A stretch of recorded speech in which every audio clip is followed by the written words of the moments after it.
ఒక జింక పిల్ల ఆ నీళ్ళలోకి దిగిద్ది. ఆ నీళ్లలో కొట్టుకుంటా పోతుంటది అది అవతలకి. దాన్ని ఒక ముసలి చూసిద్ది. ఆ ముసలి చూసి ఆ పిల్లని మింగేయడానికి వస్తూ ఉంటది. ఈ సన్నివేశం ఒడ్డునున్న తల్లి చూసిద్ది. తల్లి చూసి ఆ ముసలికి ఈ జింక పిల్లకి మధ్యలో దూకిద్ది. దూకి ముసలికి ఇది సమీపంలోకి పోయి ముసలికి దీన్ని అప్పగించుకొని ఆ పిల్లని సేవ్ చేసిద్ది. అది చూసినప్పుడు నాకు యేసయ్యే గుర్తొచ్చాడు. అదిగో తల్లి వస్తుంది చూడండి. అదిగో ముసలి దృష్టి పిల్ల మీదకి పోనీయకుండా తల్లి మీదకి తిప్పుకుంది, చూసారా? అదిగో బలైపోయింది,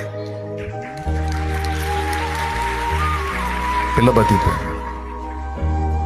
బాధ్యత ఆ తల్లి స్థానంలో ఉంది నా యేసయ్య, పిల్ల స్థానంలో ఉంది నువ్వు నేను.